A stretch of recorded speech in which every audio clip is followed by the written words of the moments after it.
Terkait dengan peristiwa ambruknya pesantren Al-Qazini Buduran, Sidoarjo, Jawa Timur.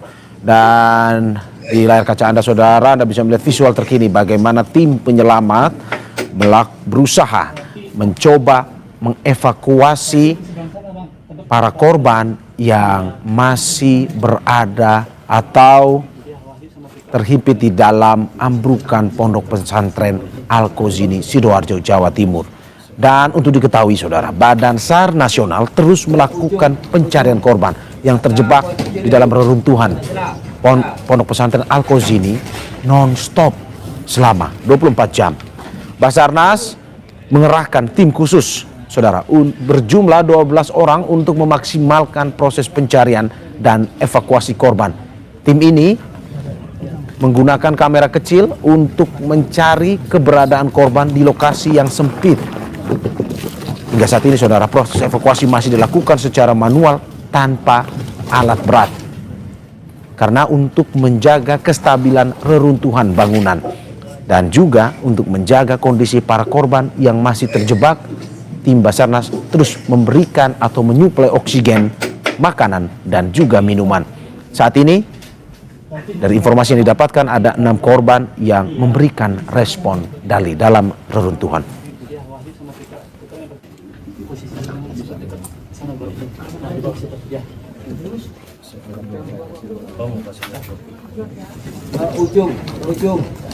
Ya, kami menggunakan subcam ya. Subcam itu, jadi itu kan bentuknya pakai kabel yang kecil itu. Jadi kami mencoba akses ke kolong-kolong yang tadi belum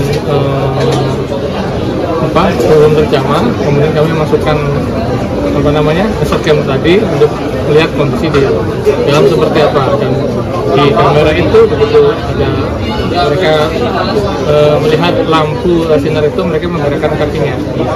Artinya mereka masih dalam kondisi itu.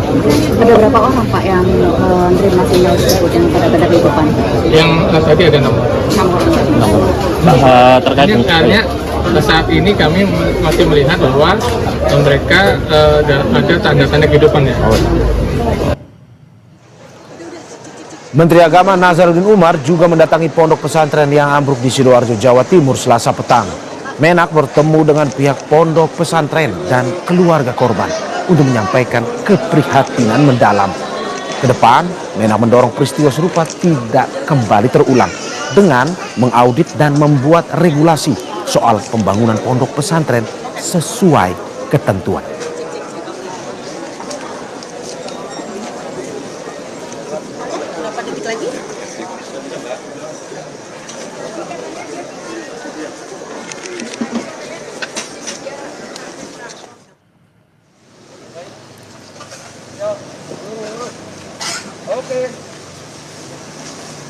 Dan hingga saat ini saudara, Anda bisa melihat di visual terkini yang kita berikan bahwa bantuan demi bantuan terus diberikan untuk tim penyelamat yang ingin melakukan evakuasi terhadap korban.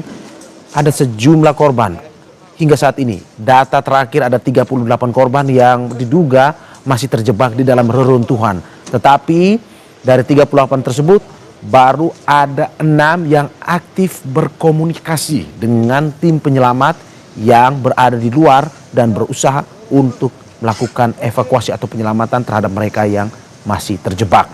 Di mana dalam evakuasi yang dilakukan saudara, hingga saat ini tim penyelamat masih melakukan penyelamatan secara manual, tidak menggunakan alat berat. Mengapa? Karena posisi reruntuhan yang begitu rapuh sehingga ditakutkan jika menggunakan alat berat akan menggeser reruntuhan tersebut dan bisa membuat reruntuhan akan semakin sulit untuk dilakukan evakuasi, sehingga hingga saat ini masih dilakukan secara manual untuk proses evakuasinya.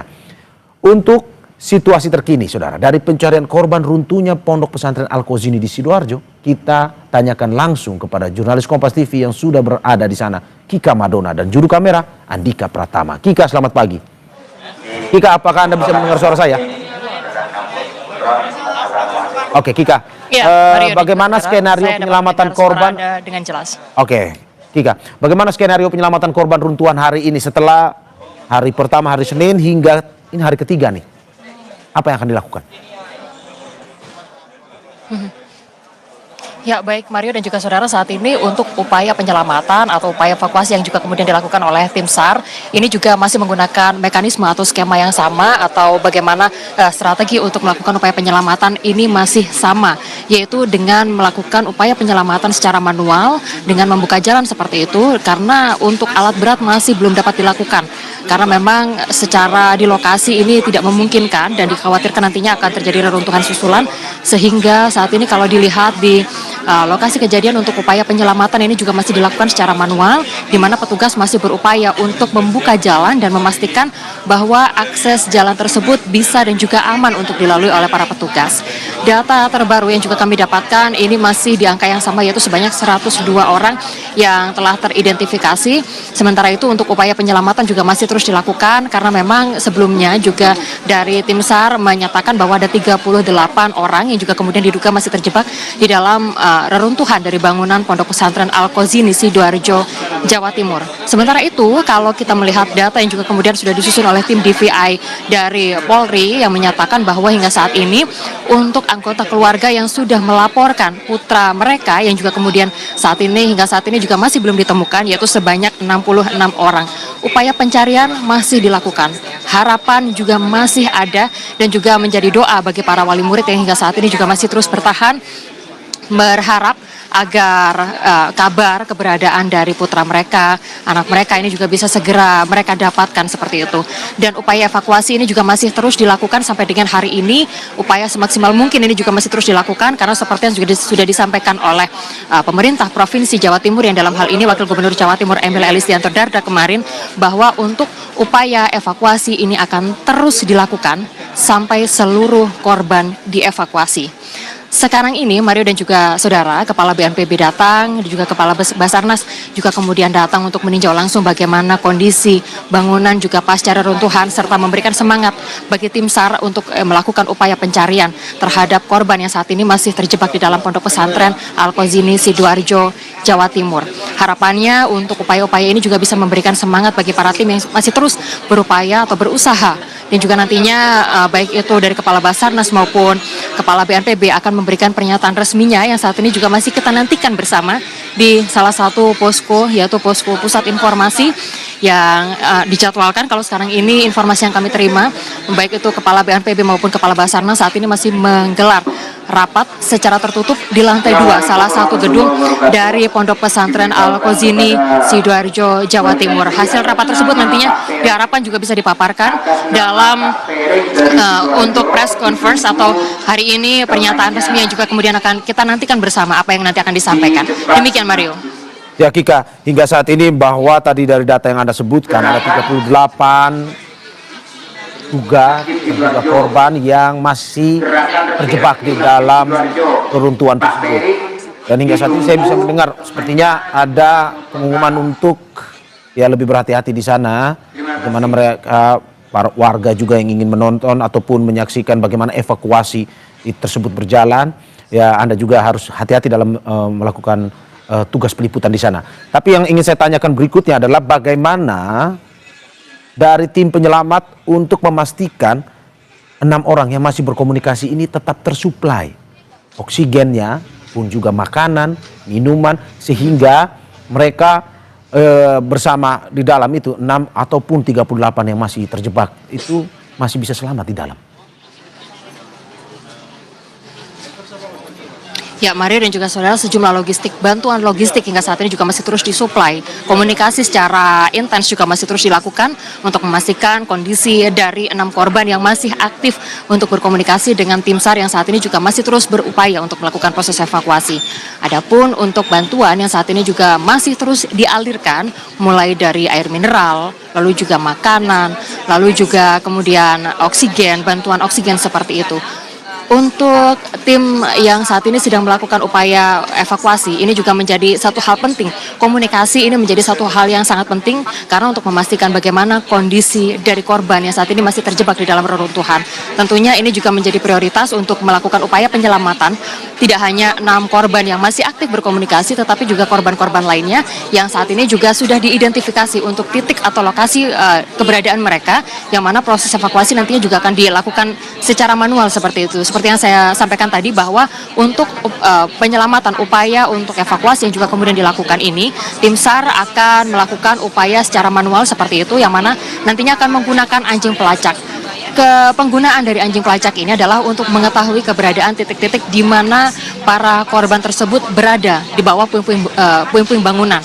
Lalu juga kemudian setelah nantinya ditemukan titik-titik tersebut, anjing pelacak ini nantinya akan memastikan untuk apakah lokasi tersebut atau medan tersebut aman untuk kemudian dilalui oleh para tim SAR yang juga kemudian bertugas untuk melakukan upaya.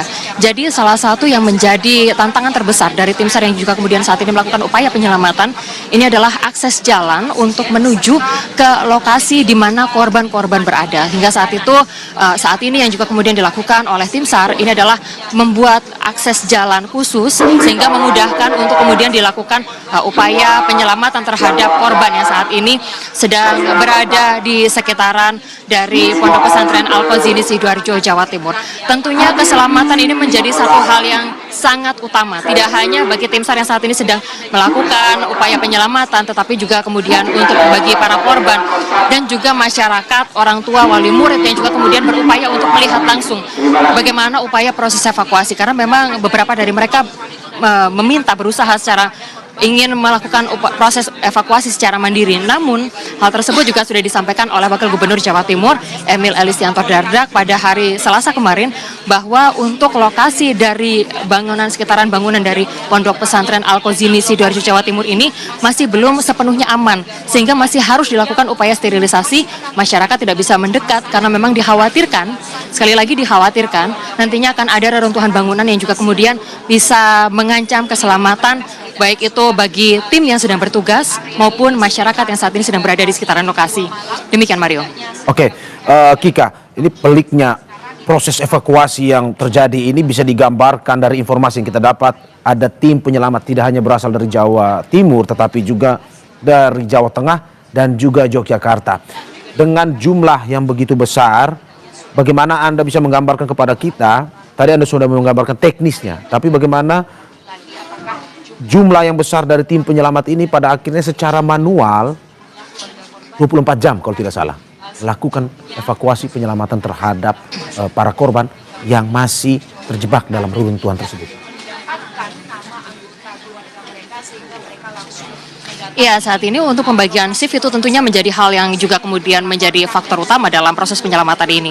Seperti yang juga kemarin disampaikan oleh Wakil Gubernur Jawa Timur Emil Elistianto Dardak, bahwa dalam upaya penyelamatan ini fokus dari masing-masing tim penyelamat ini menjadi hal atau faktor yang paling utama. Sehingga jika kemudian tim dari yang sedang bertugas ini kemudian hilang fokus sedikit saja, maka diharapkan bisa digantikan dengan tim yang lain. Karena untuk memudahkan dan juga menjaga keselamatan dari korban yang juga kemudian berada di sekitar lokasi kejadian, dan juga kemudian tim lain yang juga sedang bertugas, sehingga fokus ini juga menjadi salah satu parameter atau kemudian menjadi faktor utama untuk penentuan pergantian tim yang saat ini sedang bertugas seperti itu.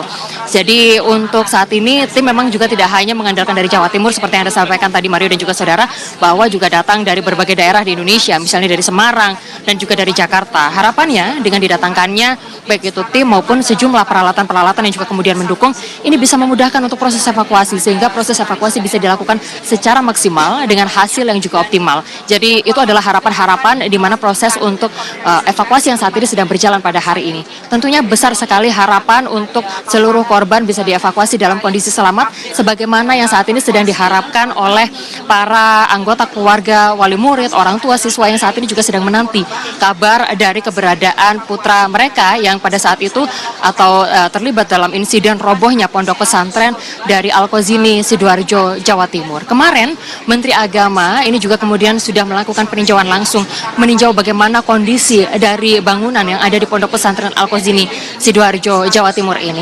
Yang mana ada beberapa poin, Mario dan juga saudara, yang kemudian disampaikan. Di antaranya adalah yang pertama, akan melakukan evaluasi dan juga audit terhadap bangunan-bangunan masjid maupun pondok pesantren yang juga kemudian berada di seluruh wilayah Indonesia. Karena memang sempat ada informasi yang juga disampaikan oleh Bupati Sidoarjo bahwa untuk bangunan di masjid musolah di Al-Qazini Sidoarjo, Jawa Timur ini tidak memiliki izin mendirikan bangunan, sehingga hal itu yang juga kemudian menjadi poin yang saat ini sedang dicari dan nanti akan diaudit, baik itu untuk pembangunan masjid maupun pondok pesantren dan juga pembangunan fasilitas agama lainnya yang ada di Indonesia. Itu akan menjadi hal utama yang saat ini akan dilakukan oleh Kementerian Agama setelah terjadinya insiden, yaitu robohnya salah satu bangunan di pondok pesantren Al-Qazini Sidoarjo, Jawa Timur. Sehingga harapannya dengan adanya proses audit evaluasi ini tidak ada lagi kejadian serupa yang juga kemudian membahayakan masyarakat yang akan melaksanakan ibadah. Demikian, Mario. Oke, terima kasih Kika Maduna dan juga juru kamera Andika Pratama atas laporannya. Seperti yang saya bilang tadi bahwa kita terus menunggu update terkini bagaimana evakuasi tersebut berjalan, dan juga untuk teman-teman utamakan kehati-hatian. Selamat bertugas kembali. Saudara, Kepala BNPB Lejen Suharyanto meninjau langsung TKP ambruknya musola Ponpes Al-Qazini Sidoarjo. Tim penyelamat fokus pada upaya evakuasi korban yang masih tertimbun. Sekitar pukul 9 pagi, Kepala BNPB Lejen Suharyanto meninjau langsung TKP Ponpes Al-Qazini yang ambruk. Tim SAR dan BNPB fokus terhadap upaya evakuasi hari ini. Akses utama menuju TKP hingga saat ini, saudara, masih dijaga ketat.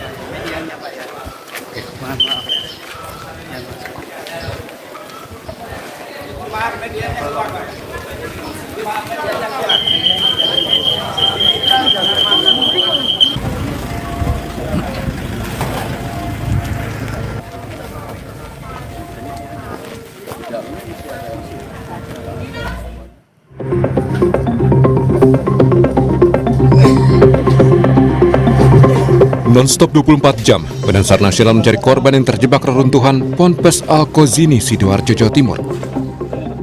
Basarnas mengerahkan tim khusus berjumlah 12 orang untuk memaksimalkan proses pencarian dan evakuasi korban. Tim ini menggunakan kamera kecil mencari keberadaan korban di lokasi yang sempit. Proses evakuasi dilakukan secara manual tanpa alat berat untuk menjaga tidak ada runtuhan susulan. Dan untuk menjaga kondisi korban yang masih terjebak, tim SAR memberikan oksigen, makanan, dan minuman. Saat ini ada 6 korban yang memberikan respon dari dalam reruntuhan. Ya, kami menggunakan setcam ya. Setcam itu, jadi itu kan bentuknya pakai kabel yang kecil itu. Jadi kami mencoba akses ke kolong-kolong yang tadi belum terjamah. Kemudian kami masukkan setcam tadi untuk melihat kondisi di dalam seperti apa. Dan di kamera itu begitu ada mereka melihat lampu sinar itu, mereka menggerakkan kakinya. Artinya mereka masih dalam kondisi. Ada berapa orang, Pak, yang menerima sinyal tersebut yang benar-benar ditemukan? Yang tadi ada 6 orang. Terkait Artinya saat ini kami masih melihat bahwa mereka ada tanda-tanda kehidupan ya. Sebelumnya, Polda Jawa Timur menerjunkan tim DVI ke pondok pesantren Al-Qazini untuk membuka posko identifikasi korban ambruknya bangunan musola. Posko untuk menampung laporan warga yang merasa atau ada santri yang hilang. Kalau terkait dengan tim kedokteran kesehatan atau kita kenal dengan tim DVI kita, Disaster Victim Investigasi, juga sudah membentuk posko DVI di lokasi yang ada di Pondok Pesantren Al-Qazini ya, di Buduran Sidoarjo. Sudah langsung mulai malam ini juga ada posko, nanti tentu akan melakukan identifikasi. Selain membuka posko, tim juga memberikan bantuan trauma healing bagi korban maupun keluarga yang masih berada di sekitar pondok pesantren Al-Qazini. Tim Liputan Kompas TV.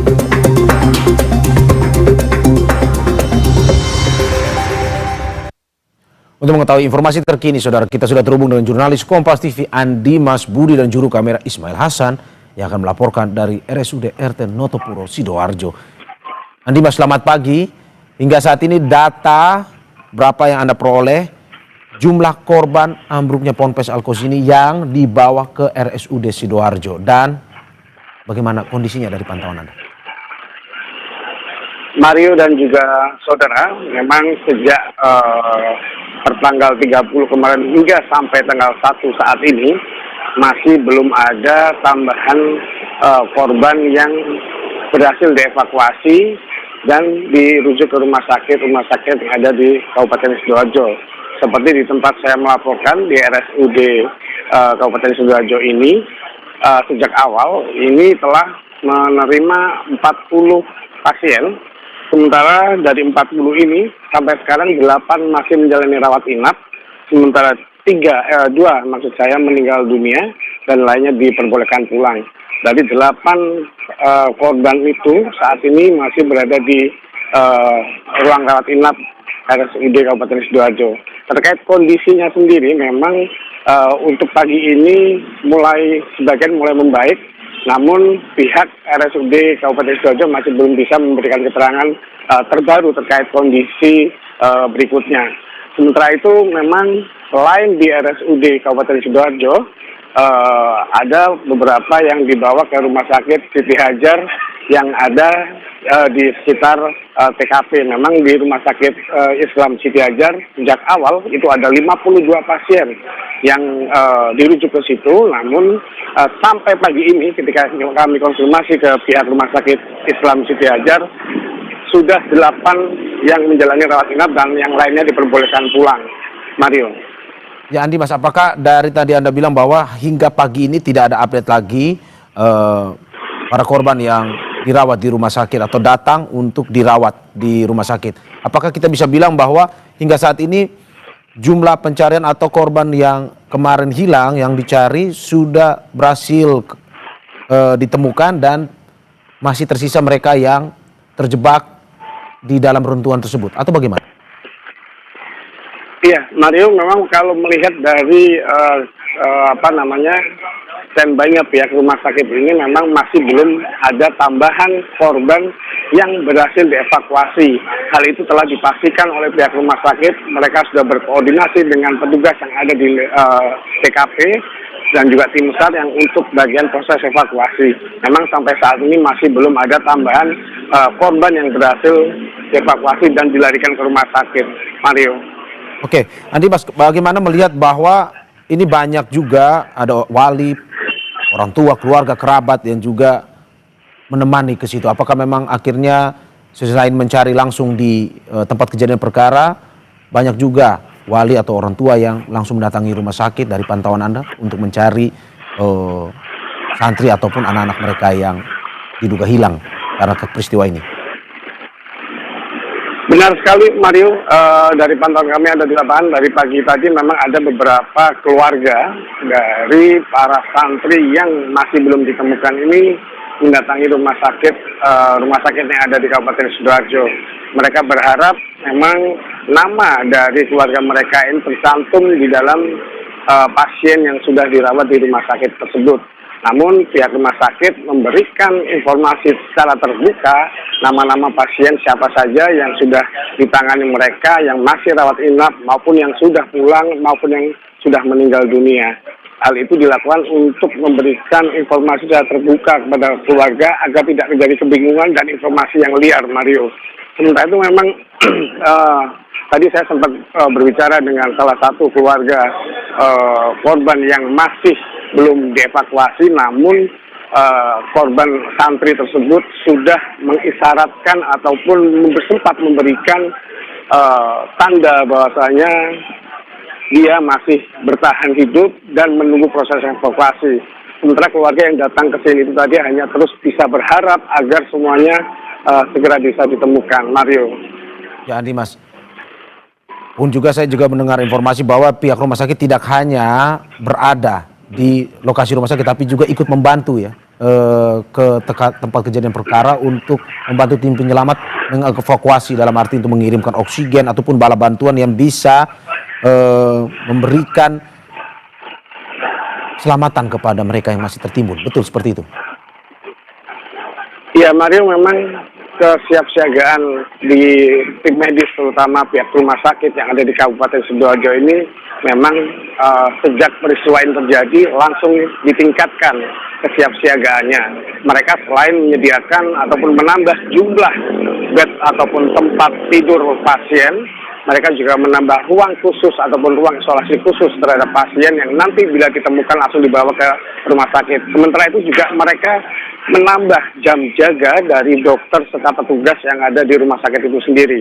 Selain menyiapkan lokasi yang ada di rumah sakit, pihak medis juga menerjunkan tim, membagi tim untuk terjun ke TKP secara langsung. Mereka membawa serangkaian oksigen dan juga obat-obatan, juga untuk menambah tim juga datang ke TKP untuk mendata agar tidak terjadi kerancuan informasi seperti yang sebelumnya terjadi. Hal ini dilakukan biar ada sinkronisasi dan segera berjalan lancar terkait proses evakuasi dan penanganan para korban, Mario.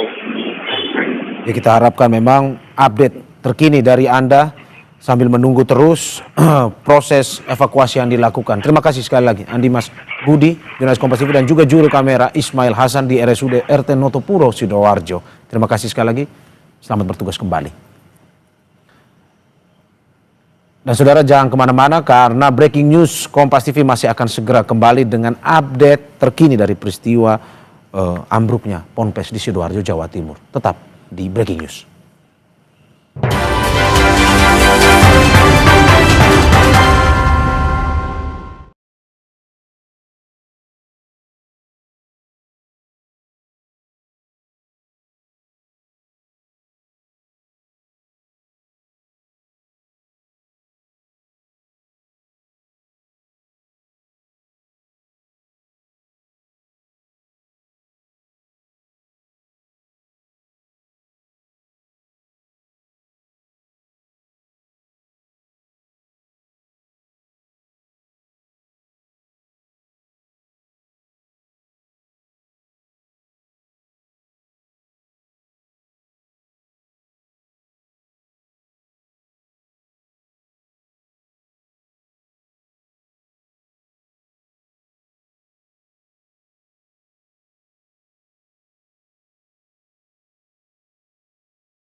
Haikal, Ya, kamu yang sakit apa nak?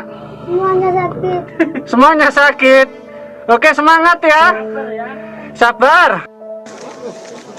Orang tua mana yang tak cemas dan bersedih tatkala mendengar kabar putra kesayangannya menjadi salah satu korban yang terjebak dalam reruntuhan bangunan Pondok Pesantren Buduran, Sidoarjo, Jawa Timur. Sambil menunggu hasil evakuasi, doa selalu dipanjatkan keluarga yang memilih tetap berada di lokasi ambruknya bangunan. Sementara itu, dari gambar udara, tim SAR gabungan terus berusaha mengevakuasi korban. Tampak juga lokasi bangunan Pondok Pesantren Buduran di Sidoarjo, Jawa Timur yang ambruk pada Senin sore 29 September. Evakuasi dilakukan dengan penuh kehati-hatian dan seksama, mengingat kondisi bangunan sekitar yang sangat rentan. Petugas penyelamat bahkan tidak bisa menggunakan alat berat dalam proses penyelamatan. Dikarenakan bahwa posisi ataupun kondisi reruntuhan bangunan ini pada kondisi yang labil atau strukturnya mudah untuk berubah ataupun ambruk kembali.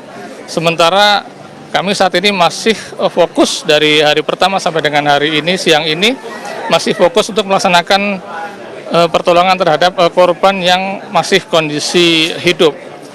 Sehingga jika menggunakan alat berat tentunya akan menggeser ataupun merusak struktur bangunan yang akan mengakibatkan ambruk kembali dan justru malah akan membahayakan bagi korban-korban yang saat ini masih kondisi hidup.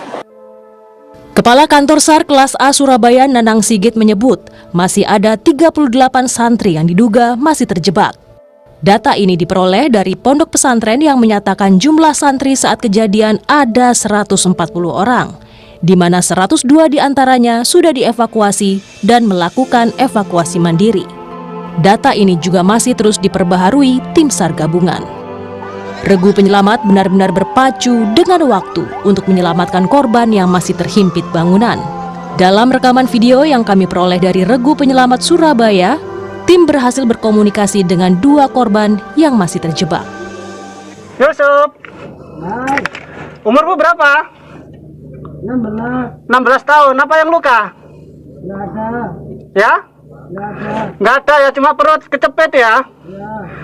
Ya, di sebelah kiri Jus. Ya. Haikal? Ya. Kamu yang sakit apa, Nak? Semuanya sakit. Semuanya sakit. Oke, semangat ya. Sabar ya. Sabar. Ini yang satu sudah selamat. Kamu sabar ya. Sabar ya, Nak ya. Aku Ajis dari Rescue Surabaya ya. Sabar ya, ini usaha. Masuk. Pak Megan, taruhlah. Untuk di situ ya apa kondisinya? Bisa dieksekusi atau masih butuh beberapa waktu? Butuh beberapa waktu ya, karena ini saya saja ini untuk berjalan merayap aja sangat kesulitan ini. 86. Untuk mendata jumlah pasti korban yang masih terjebak di reruntuhan bangunan, Polda Jawa Timur menerjunkan tim DVI ke Pondok Pesantren Buduran Sidoarjo. Mereka membuka posko identifikasi korban ambruknya bangunan ponpes. Posko ini menampung laporan warga yang merasa warga atau santrinya hilang. Selain membuka posko, Polda Jatim juga memberikan bantuan trauma healing bagi para korban maupun keluarganya yang masih berada di sekitar Pondok Pesantren Buduran. Kalau terkait dengan tim kedokteran kesehatan atau kita kenal dengan tim DVI kita, Disaster Victim Investigasi juga sudah membentuk posko DVI di lokasi yang ada di Pondok Pesantren. Selamat siang, salam sejahtera bagi kita semua. Salam, Om Swastiastu, Namo Buddhaya, salam kebajikan. Rekan-rekan media sekalian, saya Kepala BNPB, Letjen Suharyanto. Di sebelah kanan saya ada Kepala Basarnas, Marskal Madya TNI Muhammad Syafi'i. Sebelah kiri saya ada Sekretaris Daerah Provinsi Jawa Timur, Bapak Adi Karyono. Dan ada Bapak Fraser. Ya. Barusan kita sudah rapat koordinasi. Kami berdua, Kepala BNPB dan Kabasarnas hadir tadi pagi langsung atas perintah Bapak Presiden Prabowo Subianto mengingat terjadinya kecelakaan, bahkan mungkin bisa disebut bencana ya, yang menimpa pondok pesantren ini akibat struktur bangunan yang roboh ya. Ada 3 yang dilaporkan per hari ini yang meninggal dunia sudah teridentifikasi, tetapi masih ada beberapa, bahkan mungkin data sementara ada puluhan masyarakat yang masih terjebak di reruntuhan. Dalam rapat koordinasi tadi, ya, kami sudah sepakat, ya, ada beberapa klaster yang akan dilakukan. Yang pertama, dari mulai kemarin dan hari ini, kita prioritas fokus kepada pencarian dan pertolongan. Ya, dipimpin oleh Kabasarnas langsung. Sampai di mana tekniknya seperti apa, setelah ini rekan-rekan media sekalian akan mendapat penjelasan dari koordinator yang ngerti di lapangannya seperti apa. Kemudian BNPB, ya, kami ini mendukung sepenuhnya operasi dari mulai pencarian pertolongan sampai dengan tahap rehabilitasi rekonstruksi. Ya. Kita juga akan menjelaskan secara rinci dan detail kepada masyarakat atau keluarga korban yang terdampak. Apakah langkah selanjutnya akan mengevakuasi korban-korban yang sudah dinyatakan meninggal dunia, itu nanti setelah kita semua yakin bahwa yang masih hidup bisa diselamatkan atau tidak bisa diselamatkan. Ya, nanti akan dijelaskan oleh Pak Frijer.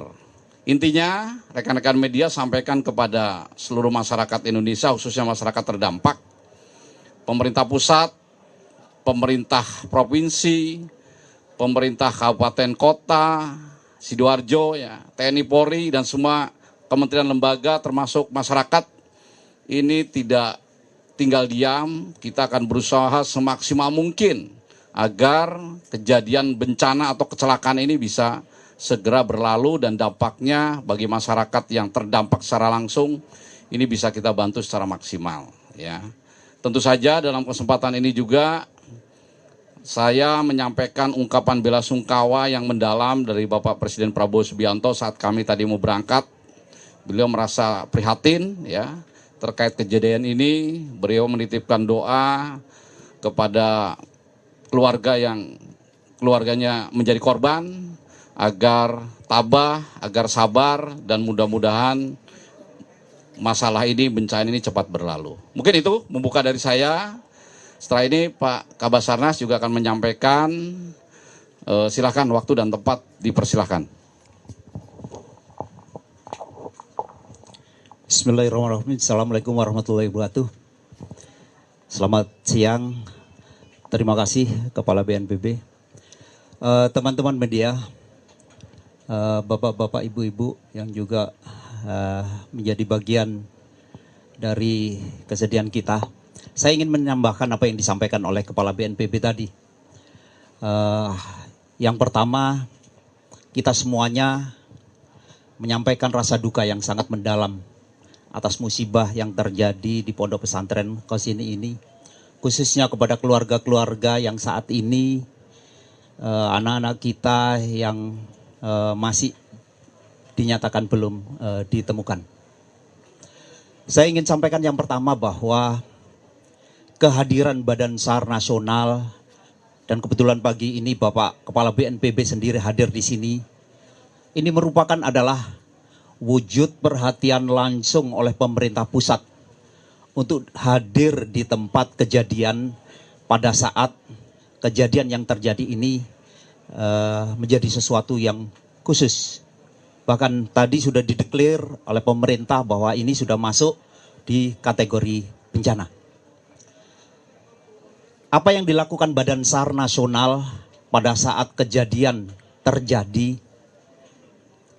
38 menit informasi itu sampai di kantor SAR Surabaya. Dan saat itu langsung tim pertama diberangkatkan, tim kedua diberangkatkan, dan langsung dilaksanakan operasi. Tentunya operasi yang kita laksanakan sesuai dengan amanah undang-undang. Kita akan melaksanakan operasi sesuai dengan ketentuan-ketentuan yang harus dilaksanakan. Dan saya sampaikan kepada teman-teman media, kita cukup berterima kasih pada saat kejadian yang menyentuh kemanusiaan ini terjadi. Ada 65 instansi yang tergabung dengan jumlah personil 300, pagi ini total 379 personil yang tergabung dalam operasi gabungan ini. Kemudian pada saat kita sama-sama mengetahui bahwa kondisi kejadian merupakan reruntuhan dari 3 lantai dan ada bangunan lantai keempat yang sedang dibangun. Terjadi di sini sebenarnya merupakan material-material beton yang bertumpuk-tumpuk. Sehingga dari kondisi ini, kalau dalam istilah SAR, tipe reruntuhannya sebenarnya tipe pancake. Harus dilaksanakan penanganan khusus. Pada saat begitu tim SAR hadir melaksanakan assessment dengan fasilitas yang dimiliki, kita mendetek masih ada beberapa korban yang memungkinkan masih bisa kita selamatkan. Sehingga pada saat itu Badan SAR Nasional langsung mengirim Badan SAR Special Group yang dari kantor pusat. Kemudian kita mengerahkan kantor SAR yang ada di Jogja dan juga kantor SAR yang ada di Semarang dengan peralatan khusus untuk melaksanakan tindakan rescue yang dilaksanakan di sini. Jadi saya sampaikan bahwa pada saat ada korban yang memungkinkan masih bisa kita selamatkan, prinsip Basarnas atau visi dari Search and Rescue Internasional bahwa satu nyawa itu menjadi aset negara yang tidak bisa dihitung nilainya. Karena memungkinkan, apalagi di sini yang menjadi korban adalah anak-anak kita. Yang memungkinkan bisa membawa negeri ini mudah-mudahan bisa lebih baik. Karena itu operasi yang kita laksanakan benar-benar serius, menggunakan aturan-aturan yang ada. Dan teman-teman juga tahu bahwa kemampuan Badan SAR Nasional tergabung dalam International Search and Rescue Advisor Group. Kita memiliki sertifikat untuk penanganan khusus. Sehingga apa yang kita lakukan, disitulah kadang-kadang kita butuh teman-teman media untuk bisa mensosialisasikan kepada masyarakat. Bukan berarti kita tidak menginginkan masyarakat untuk ikut bergabung untuk segera melaksanakan penyelamatan bersama-sama. Satu hal sedikit yang ingin saya sampaikan. Jadi pada saat kita menggunakan teknologi untuk mendetek di mana ada korban yang masih memungkinkan hidup ataupun yang dinyatakan sudah meninggal, kita memiliki teknologi. Mulai dari alat-alat detektor sampai kita menggunakan drone thermal. Dan sistem alat ini bekerja atas dasar suhu tubuh manusia yang melaksanakan aktivitas. Kalau di situ banyak orang, alat-alat ini tidak akan pernah bisa bekerja dengan baik. Karena itu sebenarnya kemarin misalkan ada tindakan untuk clear area. Semua personil diajak untuk keluar. Bukan karena kita tidak kepingin teman-teman media untuk ikut bergabung melihat secara nyata. Kita bekerja profesional, apapun yang kita lakukan setiap saat akan kita declare. Saya melaksanakan press release di kantor pusat Basarnas, sudah saya sampaikan ke teman-teman media. Dan saya sampaikan untuk informasi secara berkala, SMC yang ada di sini paling tidak 2 hari akan bisa berinteraksi kepada teman-teman dan juga masyarakat untuk menyampaikan informasi perkembangan operasi yang dilaksanakan. Jadi kita mengharapkan operasi ini bisa segera kita selesaikan. Saat ini kita mengejar golden time, karena dimungkinkan dari golden time inilah yang kita detek masih ada kehidupan ini masih memungkinkan untuk bisa kita selamatkan dalam kondisi hidup. Sesuai teori memang 72 jam. Namun pada saat kita sudah bisa menyentuh korban, kita sudah bisa mensuplai minuman, vitamin, bahkan infus sudah bisa kita berikan, memungkinkan yang bersangkutan ini bisa bertahan lebih lama.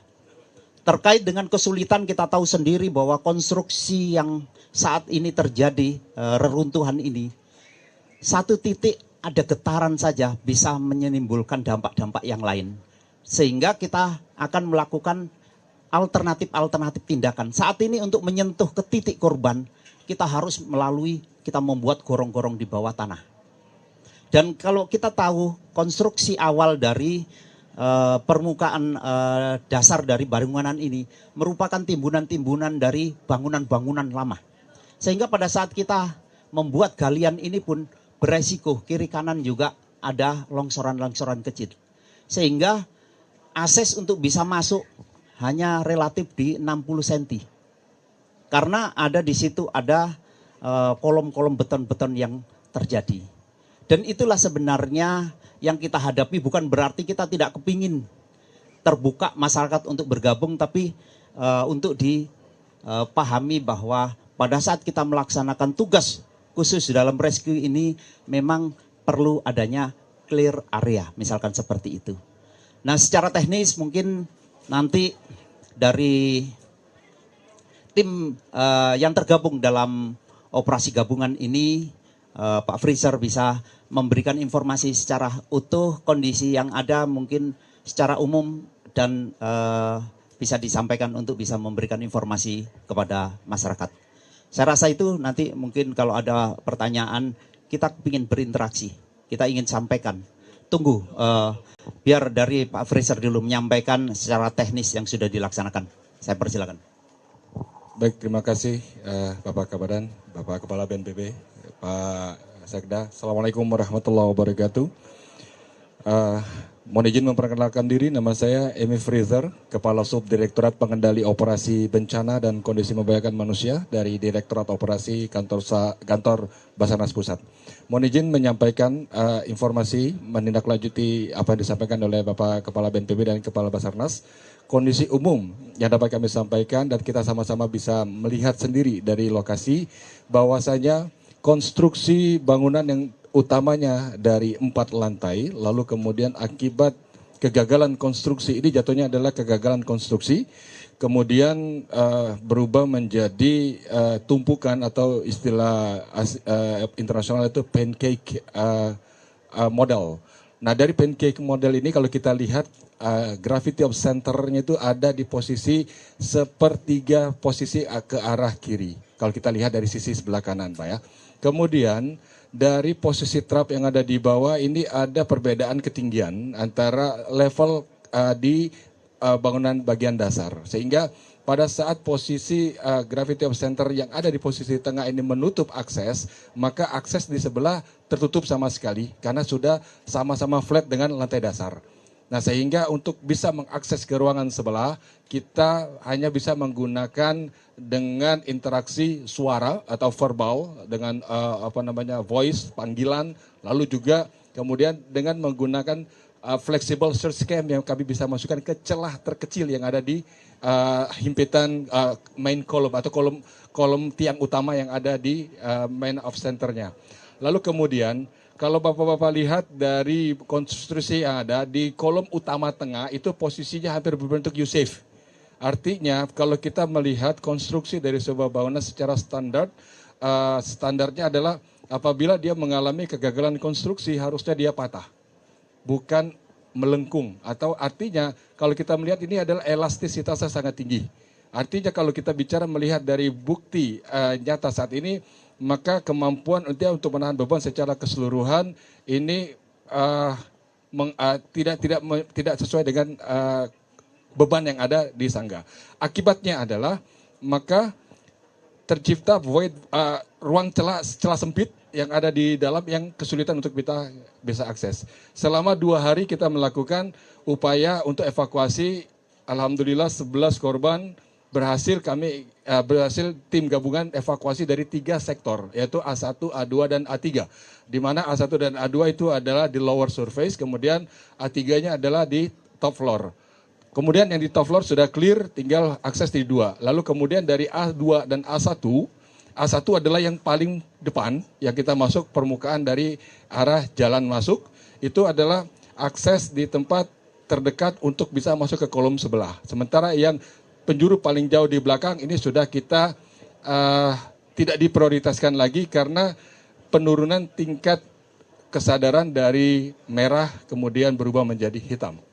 Lalu kemudian target utama yang sedang kami kejar saat ini adalah ada 15 lokasi, di mana dari 15 lokasi ini disampaikan ke Bapak ya, 8 berstatus hitam, 7 berstatus merah. Nah, dengan kondisi ini, 6 posisinya ada di kolom sebelah yang kami belum bisa akses secara langsung, artinya kami belum bisa touch langsung ke mereka, kami hanya bisa mendeliver suplemen melalui celah kecil yang ada di main kolom yang ada di tengah, yang menjadi kunci utama dari pola runtuhan pancake. Lalu kemudian, kenapa alat berat tidak kami optimalkan? Seperti Pak Muji di sini adalah civil engineer dari ITS. Beliau sudah membawa peralatan dengan lifting capacity kurang lebih, selamat datang Bu Gubernur. Ya, kurang lebih kemampuannya adalah 30 ton.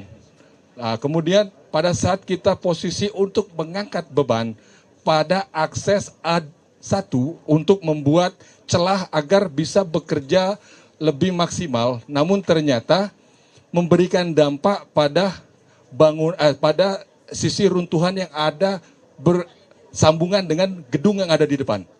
Kemarin Bapak-Bapak lihat pada saat ada pergerakan di atas, ternyata bangunan yang runtuh di musola ini tidak memberikan dampak secara signifikan, namun getaran yang dirasakan adalah di bangunan paling depan. Sehingga akhirnya sempat chaos, lalu kemudian dampak seperti ada kegempaan. Padahal adalah dampak dari pergerakan yang ada di lokus atau di worksite. Ya. Lalu kemudian pendekatan yang kami utamakan adalah yang pertama di Golden Time seperti disampaikan oleh Kabasarnas tadi adalah 72 jam atau 3 kali 24 jam adalah untuk memberikan kesempatan semaksimal mungkin tim rescue untuk bisa melakukan pendekatan secara aman. Karena kalau kami penetrasi langsung terhadap kolom utama ini akan merubah konstruksi dan juga bentuk susunan. Karena informasi hasil analisis dari ITS ini semua sudah kegagalan struktur. Struktur penyangga semua totally collapse atau gagal total untuk memberikan sanggahan. Dan ini diintervensi sedikit saja akan merubah pola runtuhan. Dan rembetannya, mohon izin saya memberikan gambaran seperti spider web. Satu titik kita colek, maka rembetan getaran itu bisa sampai ke semua sektor yang terconnecting dengan bangunan tersebut. Sehingga kami mohon izin diberikan kesempatan keleluasaan untuk bisa memaksimalkan life saving, menyelamatkan korban yang masih memberikan respon. Saat ini di A1 ada satu korban yang masih bisa memberikan respon secara langsung dan kami sedang membuat tunnel di bawahnya untuk memberikan kesempatan pembebasan korban karena dia tidak bisa menggerakkan tubuhnya sama sekali karena berada di bawah himpitan bordes. Dan mohon izin saya sampaikan faktor analisis sebelum dan sesudah kegempaan semalam. Sebelum kegempaan, posisi bordes kurang lebih sekitar 15 cm dari surface atau dari lantai. Dengan posisi korban masih bisa menggerakkan kepala. Namun setelah pasca kegempaan semalam, posisi bordes turun signifikan. Kurang lebih 10 cm. Turun tinggal tersisih. Sekarang kita bayangkan berapa diameter lingkar kepala untuk anak usia rata-rata remaja. Ini kurang lebih sekitar 10 sampai 12. Nah, sehingga dengan ketinggian ini kami ingin memberikan gambaran bahwa kesulitan kami ini adalah bagaimana mempertahankan nyawa target, tapi akses yang kita gunakan memang membutuhkan waktu yang lebih lama. Karena kami tidak kekurangan peralatan. Seperti Bapak lihat, semua peralatan baik yang sifatnya pneumatik, ataupun dia gas, ataupun dia peralatan yang manual, ada semua. 375 personil gabungan semua rata-rata membawa peralatan dan bisa Bapak lihat di daftar potensi dengan peralatannya. Artinya kita tidak kekurangan peralatan. Namun kehati-hatian yang kita kedepankan untuk memberikan kesempatan seperti tadi kabaran sampaikan, satu nyawa sangat berharga. Lalu kemudian fase pertama 72 jam itu adalah rescue phase atau fase penyelamatan. Setelah 72 jam nanti akan kita asesmen kembali apabila kondisi ini membuat status berubah dari responsif menjadi unresponsif, tentu kami akan melaksanakan konsolidasi kembali melibatkan pada pihak keluarga. Kita akan rubah metode pendekatan terhadap korban dengan menggunakan peralatan berat. Akan kita ambil satu persatu puing yang ada. Namun dalam fase ini tentu sudah berubah dari fase rescue menjadi fase recovery. Nah, tadi pada saat pengangkatan rescue team ataupun orang yang berinteraksi di bawah ini sudah harus berada di luar titik aman. Karena kita menghindari dampak akibat penetrasi alat yang menekan ataupun dia menahan dan memotong peralatan, patahan atau potongan ini menjadi potongan yang lebih aman untuk di hold dan diangkat, lalu kemudian dipindahkan ke sisi yang lebih aman.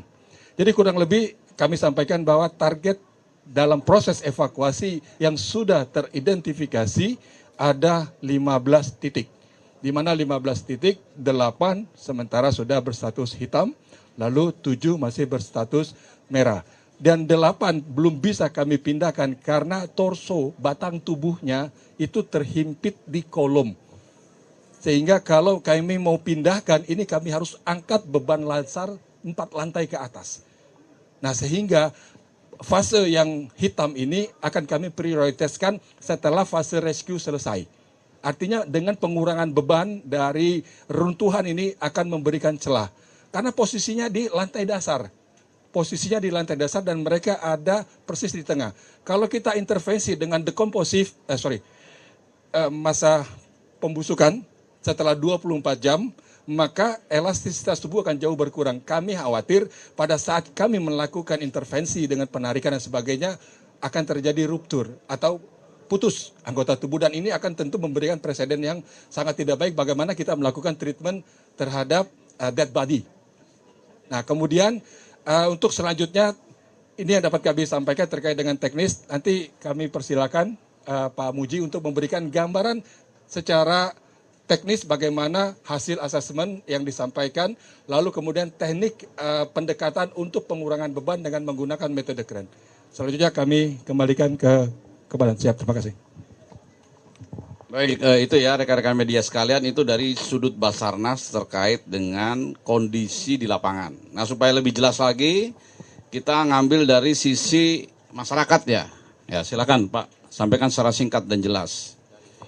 Dari TS ini, dari ahlinya ya, silakan.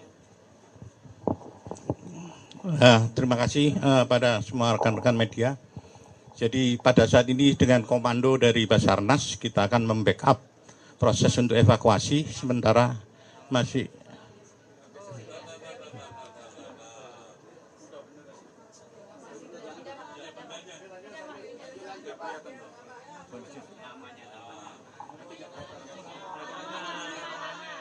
Oke, nama saya Muji Irmawan dari ITS, Institut Muji Irmawan,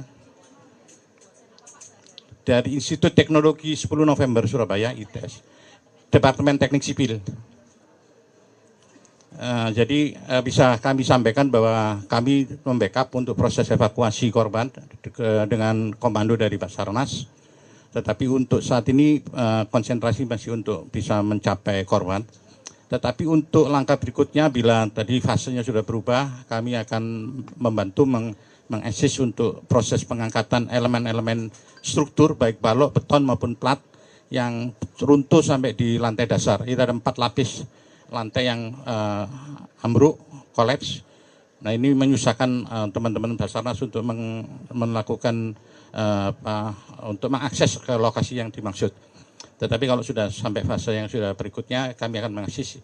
Intinya elemen strukturnya ini sudah hancur semua. Dan ini kita juga mengamankan bangunan-bangunan di samping supaya tidak ikut ambruk. Sehingga nantinya kita akan bertahap dan kemudian kita potong dengan maksimum 1 ton dengan alat angkat. Dan tidak boleh ditarik sampai itu rilis, sampai itu bebas baru bisa diangkat. Memang ini membutuhkan waktu, tapi kita teknik untuk mendapatkan percepatan karena memang nantinya kita harus memperhitungkan kondisi body, tubuh yang sudah ada di bawah. Saya kira itu secara teknis kita akan tetap backup full kepada teman-teman Basarnas untuk bisa segera mengevakuasi korban dengan metode teknis yang berlaku dengan safety yang harus diperhatikan. Saya kira itu secara teknis untuk bisa dipahami. Baik, terima kasih rekan-rekan media sekalian ya, tadi sudah jelas secara teknis, nanti silahkan kalau mau memperdalam dan bertanya ya. Intinya meskipun tadi dijelaskan bahwa ada golden time ya, tapi untuk masuk langkah berikutnya, misalnya kita putuskan nanti berhenti untuk pencarian pertolongan ya, beralih ke tahap berikutnya, istilahnya bangunan itu dibersihkan, kemudian yang sudah hitam kemudian diurus sesuai dengan agama dan kepercayaan itu nanti. Dan kita akan informasikan kepada media, kita akan berdialog dulu dengan masyarakat yang mempunyai atau terdampak keluarganya, ya. Jadi tidak mengambil keputusan secara sepihak. Di sini ada Ibu Gubernur Jawa Timur sudah menetapkan status kedaruratan sedang proses. Artinya pemerintah pusat lewat BNPB ini mengambil alih memegang fungsi komando. Tadi pencarian pertolongan oleh Basarnas itu adalah satu sisi saja, ya. Tapi kedaruratan, rehabilitasi, rekonstruksi tentu saja berbicara sebelum, selama, dan sesudah terjadinya bencana ini. Itu ya. Itu mungkin yang ingin saya sampaikan. Kalau ada yang mau memperdalam silahkan bertanya. Boleh ke saya, boleh ke Kabasarnas, boleh ke Pak Ibu Gubernur, boleh ke secara teknis, secara bergiliran ya. Mungkin satu persatu, kalau yang satu pertanyaan sudah disampaikan yang lain ya tidak perlu diulangi ya. Mungkin dari Mbak itu dari tadi soalnya udah angkat tangan duluan. Silakan.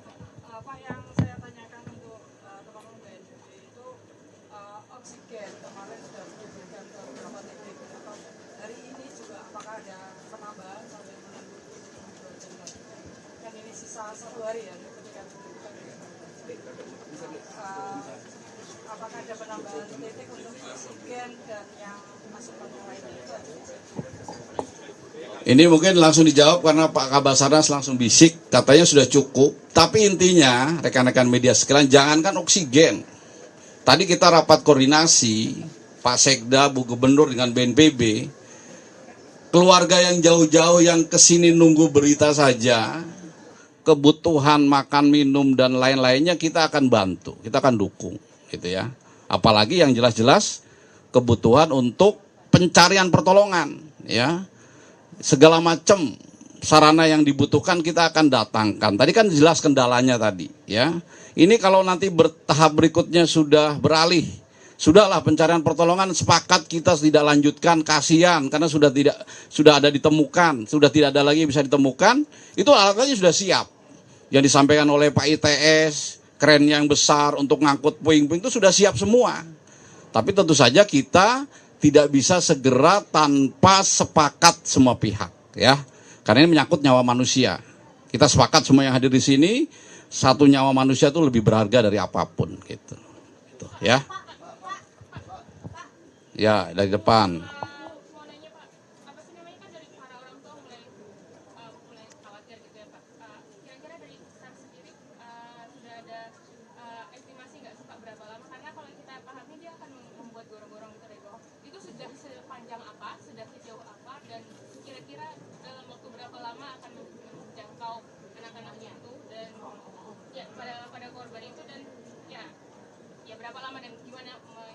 Ya, untuk masyarakat, keluarga jelas ini khawatir.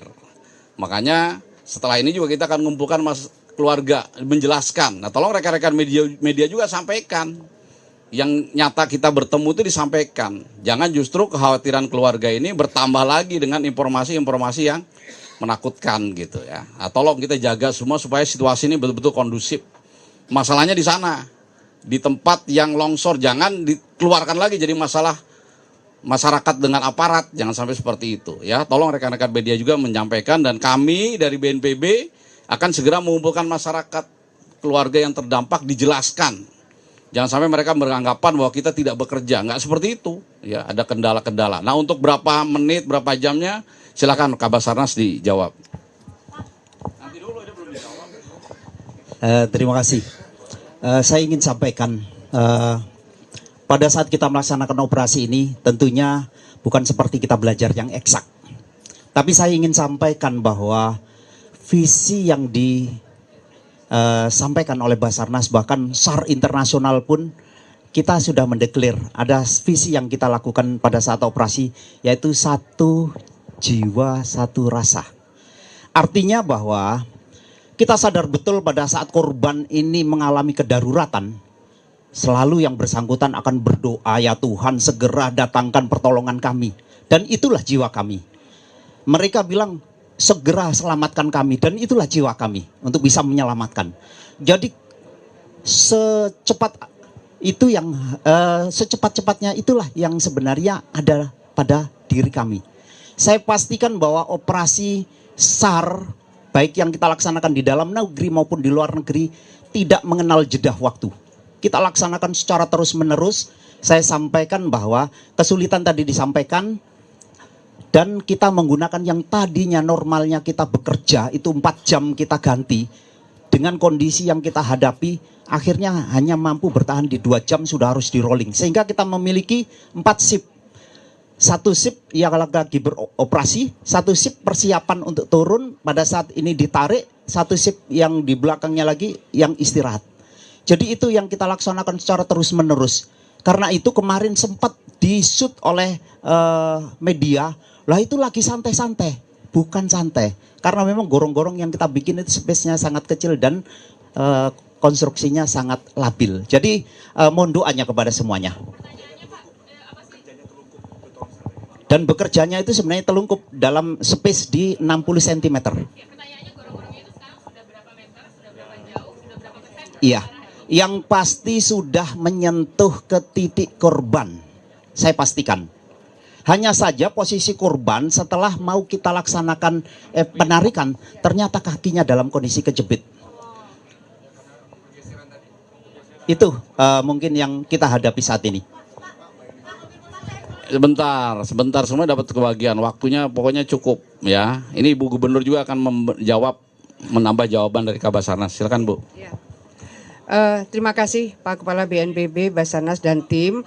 Jadi begini kawan-kawan sekalian, sejak awal kami mendapatkan informasi adanya musola yang ambruk ini. Komunikasi saya ingin menyampaikan supaya nanti runtut Pak Wagub, Pak Sekda sebagai Kepala BPBD, kemudian Dinas Sosial, Dinas Kesehatan.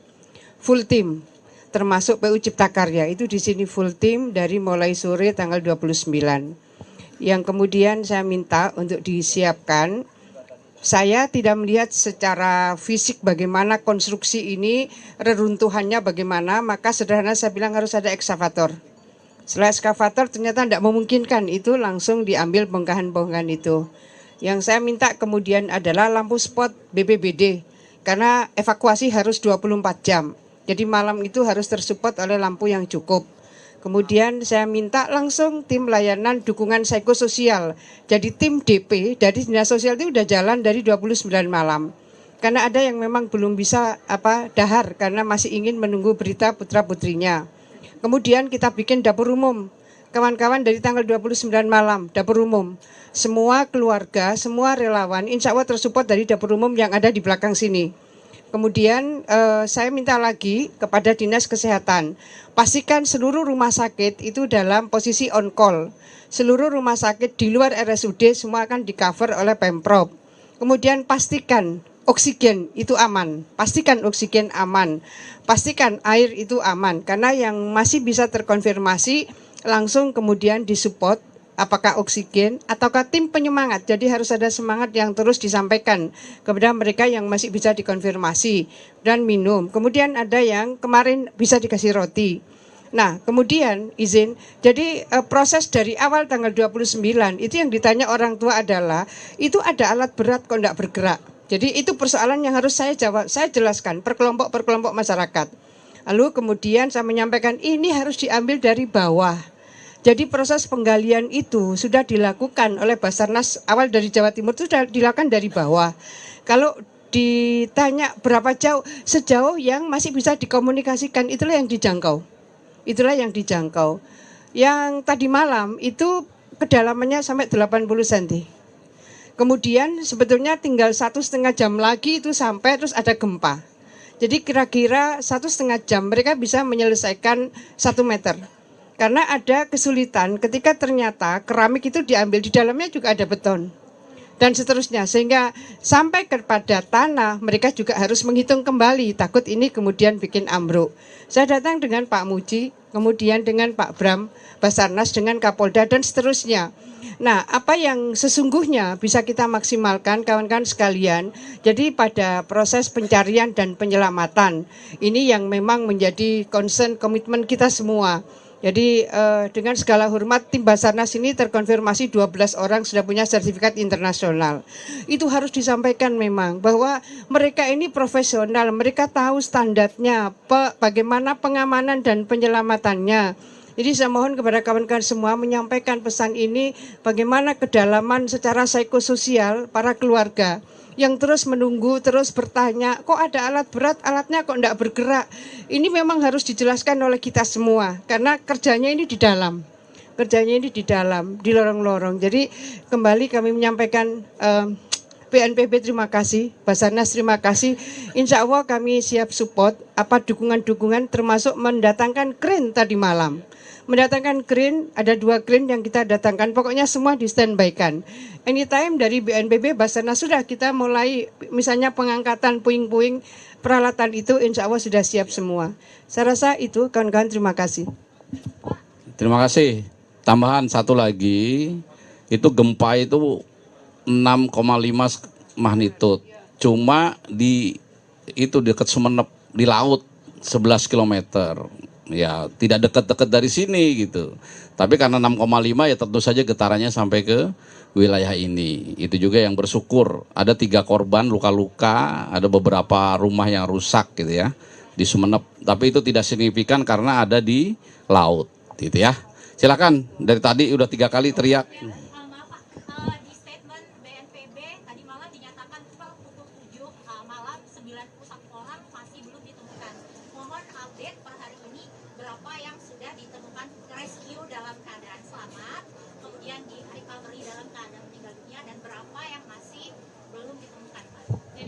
Jadi memang ya dalam setiap bencana lah, jangankan bencana yang besar gini puluhan itu, data itu pasti simpang siur gitu. Hari pertama nih, itu biasa data sementara kan.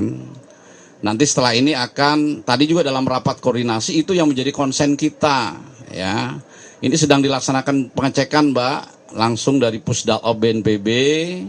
Mana yang ada di rumah sakit, mana yang sudah meninggal, mana yang terjebak di reruntuhan ya. Tadi kan dari Basarnas menyampaikan 15 ya. Nah, apakah betul itu kan kita nggak tahu karena juga ada berita-berita titik yang terdetek itu baru 15 titik. Tapi kan ada orang tua juga yang katanya anaknya ada, tiba-tiba nggak ada. Ada yang bilang anaknya nggak ada, tiba-tiba ada. Ini tunggu, mohon waktu. Ini lagi didata semua. Kesempatan pertama data ini akan disampaikan ke rekan-rekan media, ya. Jadi jangan dipermasalahkan karena kan semuanya pada saat-saat awal ini dimanapun, ya, pasti ada kesimpang siuran data.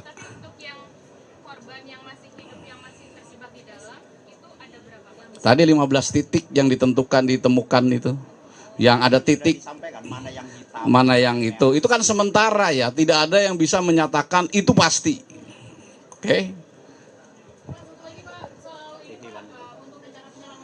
Juga akan melibatkan tim SAR dari asing, Pak. Sementara 379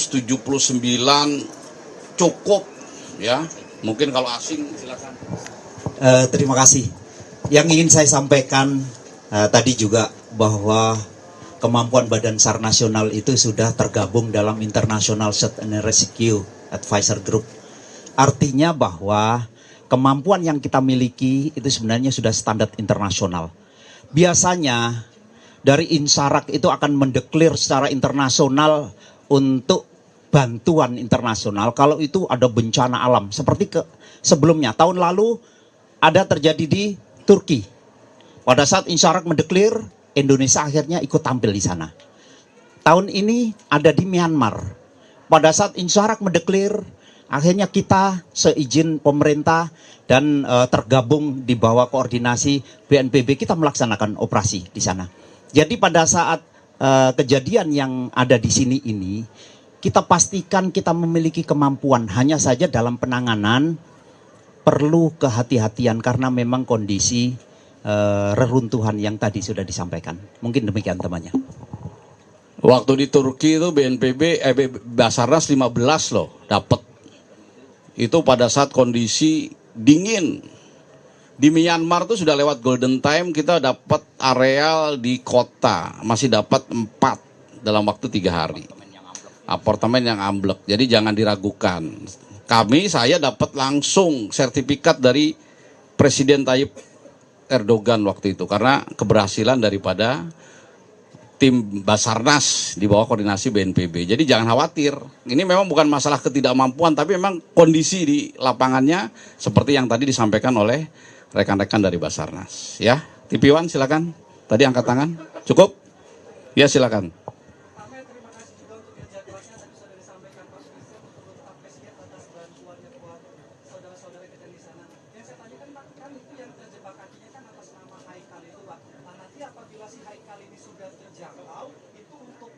Enam lainnya itu apakah sejalur atau akan memecah jalur lainnya lagi?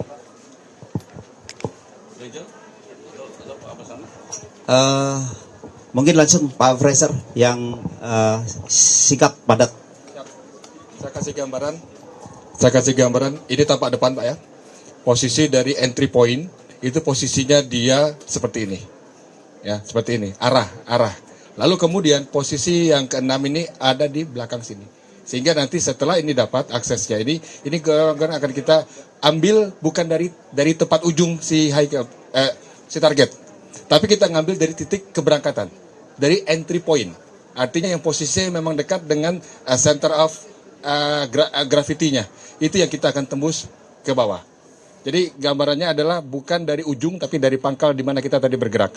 Kami tidak ingin bergerak dengan dua arah. Pertimbangannya adalah kontrol di dalam ini sangat sulit. Kami bekerja dengan tengkurap. Bapak bisa bayangkan 2 jam tengkurap dengan posisi nahan kepala. Apa yang terjadi pada cervical? Nah itu sebabnya kenapa mereka selesai saya wajibkan istirahat. Wajib, tidak boleh keluyuran. Harus rebahan. Karena rebahan ini akan merelaksasi konstriksi otot yang ada di cervical. Karena ini kalau tidak segera diistirahatkan Pak, migrain itu bisa menyebabkan kecetit dan sebagainya. Ya, itu bahkan bisa memacu intervensi terhadap tekanan darah di otak. Nah, sehingga mereka wajib segera diistirahatkan. Itu paling tidak pertimbangannya adalah 1 kali 1,5 durasi kerja. Kalau dia bekerja 2 jam, maka dia wajib istirahat 3 jam, full. Demikian, terima kasih. Saya ingin nambahkan kepada teman-teman media, sesuai aturan dan juga mungkin etika internasional, kalau bisa jangan menyebut nama, jangan menyebut ya, karena kita masih belum tahu kondisi itu. Mungkin itu aja. Terima kasih. Ya, Pak, itu ya. Jangan tadi sebut nama itu. Ada lagi? Silakan. Ya.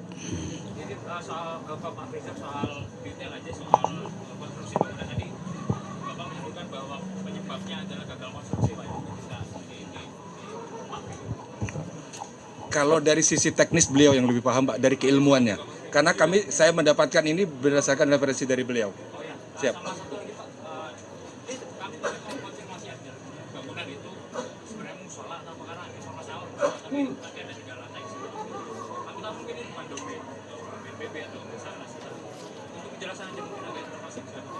Ya.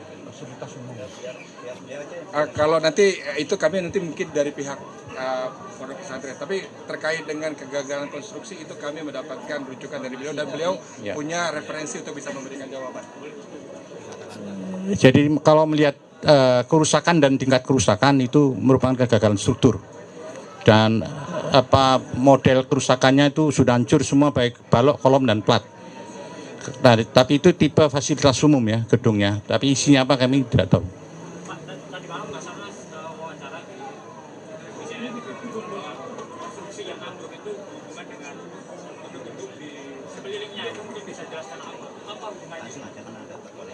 Jadi ada sebagian elemen-elemen struktur yang mencantol ya, berhubungan join, connect dengan beberapa gedung di sebelahnya.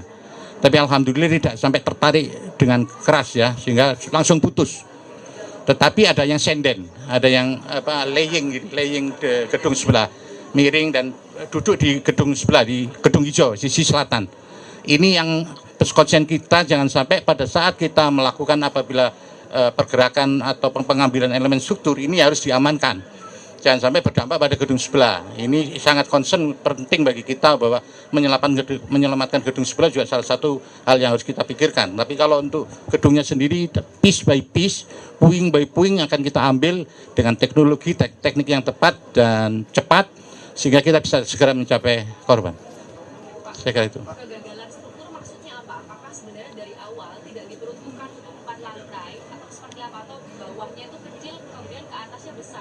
Saya kira itu teknis nanti kita bicarakan detail ya. Tapi kalau kita bicara kegagalan struktur adalah bahwa elemen strukturnya sudah gagal, elemen konstruksinya sudah gagal. Tapi kalau kita kenapa dan sebagainya, kita belum melakukan penelitian, belum melakukan pengecekan karena kita masih fokus ke evakuasi korban. Kita tetap di bawah komando Basarnas bahwa ini kita fokus ke evakuasi korban, baik itu lewat gorong-gorong, itu sesuatu yang memang sangat sulit untuk bisa mencapai ke lokasi korban. Tetap kita akan bantu, bila ada pertimbangan teknis akan kita sampaikan pertimbangan teknisnya. Nanti kita akan support terus, kita standby di sini untuk bisa mensupport kegiatan dari Basarnas. Gitu, Pak. Cukup ya rekan-rekan media ya. Jadi yang terakhir ini tolong Ibu Gubernur, Pemda sudah keliling menyampaikan ke masyarakat terdampak. Tolong rekan-rekan media bantu. Pertemuan ini sampaikan secara jelas supaya masyarakat keluarganya ini betul-betul tenang. Walaupun kami juga akan keliling, akan menjelaskan, tapi dengan bantuan rekan-rekan media ini masyarakat bisa lebih tenang. Dan setiap tahap, ya minta doanya, ini Basarnas dan tim masih fokus hari ini sampai ketemu yang tadi yang kita bicarakan. Ibu, saya kira itu, terima kasih semuanya rekan-rekan media sekalian, saya akhiri. Wassalamualaikum warahmatullahi wabarakatuh.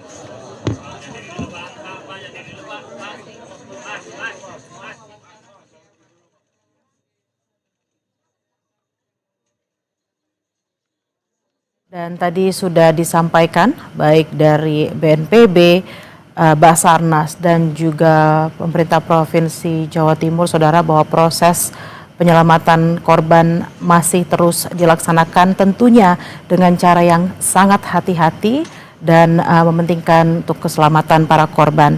Hingga saat ini sudah ada 102 orang yang sudah dievakuasi, ada 3 korban meninggal dunia dan 38 orang yang masih terjebak. Dan tentunya baik itu dari BNPB, Basarnas dan juga Pemprov Jatim berusaha semaksimal mungkin untuk menyelamatkan 38 orang yang masih terjebak di bangunan. Dan tadi saudara sempat disampaikan oleh Muji Irmawan, pakar teknik, bahwa kejadian yang terjadi ini adalah akibat dari kesalahan struktur bangunan. Dan tentunya memang karena ada kesalahan struktur bangunan ini, proses evakuasi juga dilakukan dengan sangat hati-hati agar tidak terjadi lagi runtuhan susulan dan korban tidak semakin bertambah, saudara. Dan tadi juga dikatakan oleh Kepala BNPB Letjen Suharyanto mengatakan bahwa informasi saat ini harus disampaikan sejelas-jelasnya, terutama untuk para keluarga yang masih menunggu anak mereka yang masih terjebak, agar menyampaikan bahwa proses evakuasi masih terus dilakukan dan sangat berhati-hati agar keselamatan baik itu dari tim SAR dan juga korban dan masih bisa diselamatkan.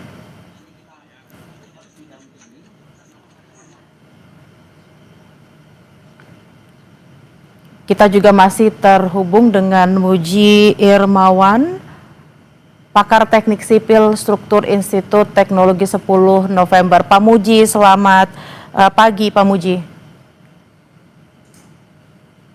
Selamat pagi teman-teman semuanya. Ya, dengan Bella di studio ya. Pak Muji, tadi sempat Anda katakan ada kesalahan struktur bangunan. Nah, kesalahan struktur bangunan ini apakah menjadi pemicu utama robohnya bangunan ini? Karena kalau kita lihat di media sosial banyak sekali visual-visual yang menunjukkan pondok pesantren ini memang ada bangunan yang tidak sesuai gitu, Pak. Seperti apa, Pak? Siap. Jadi memang sudah kami sampaikan bahwa bentuk kerusakan yang terjadi merupakan kegagalan struktur, di mana itu berdasarkan dari pengamatan saya di lapangan itu menunjukkan bahwa elemen-elemen struktur yang ada, baik itu balok, kolong, plat dan sebagainya itu mengalami kerusakan yang cukup parah. Bahwa penyebabnya itu apa, kami masih akan melakukan penelitian lebih mendalam, karena kita dari dengan koordinasi tim Basarnas itu masih korban yang ada Sehingga setelah ini kalau sudah ada komando dari Basarnas, kami akan segera melakukan evakuasi yang bersifat pembongkaran bertahap yang tetap memperhatikan jangan sampai ada gerakan-gerakan yang mempengaruhi terutama kepada gedung-gedung sebelah. Saya kira itu kita tetap bekerja terus untuk bisa segera membebaskan korban dari himpitan-himpitan yang ada dengan metode-metode teknik yang berlaku. Jadi memang kerusakan bangunan yang ada merupakan kegagalan struktur. Ya. Ini kan Mbak Bella. Pak Muji tadi mengatakan bahwa memang Bapak dan tim juga akan membantu Basarnas dan BNPB untuk mengevakuasi korban yang masih ada 38 yang terjebak ini. Lalu bagaimana caranya agar memang, ini kan kalau kita lihat bangunannya sangat ringkih seperti itu ya Pak, agar bangunan lainnya tidak ikut roboh seperti itu dan tidak memakan korban lain. Apa yang akan dilakukan? Mungkin ada alat tertentu kah atau seperti apa? Ya, memang tadi kami sudah pagi rapat koordinasi dengan TNI Angkatan Darat yang juga menyiapkan dan berkoordinasi untuk pengangkatan puing-puing. Jadi pada prinsipnya kami harus tetap berhati-hati pengangkatan puing-puing tadi itu tidak mengganggu struktur yang sudah roboh, konstruksi yang sudah roboh, yaitu dengan maksimal bebannya dengan 1 ton. Itu nanti dipotong dulu baru diangkat, dipotong diangkat. Nah itu menggunakan alat mobil crane atau truk crane yang mempunyai jangkauan sampai 25-30 meter. Jika crane nanti berdiri di satu titik, dia swing kiri kanan, terus menjangkau pada elemen-elemen struktur yang mesti harus kita angkat, sehingga segera terutama difokus di lokasi yang terdapat di lantai dasar. Itu nanti kita akan pandu, kita backup, dan kita assist, kita bantu untuk supaya metode pengangkatan ini tidak mengganggu atau tidak memperparah korban yang ada di lantai dasar. Jadi alatnya truk crane dengan kapasitas 25 ton dengan jangkauan hampir 40 meter. Itu sudah ready menunggu perintah dari Basarnas. Demikian Mbak Bella. Baik Bapak, kami berharap tim penyelamatan baik itu Basarnas, BNPB dan juga Bapak Muji dan tim juga berhati-hati, tetap sehat, menjaga keselamatan agar kita berharap sekali tidak ada korban jiwa lagi yang terjadi karena robohnya bangunan ini. Terima kasih sekali Bapak Muji Irawan, pakar teknik sipil struktur ITS. Selamat bertugas kembali dan terima kasih Bapak. Ya, terima kasih Mbak Bella. Dan saudara, breaking news Kompas TV kami tutup. Saya Tili Rea Bella pamit undur diri. Sampai jumpa.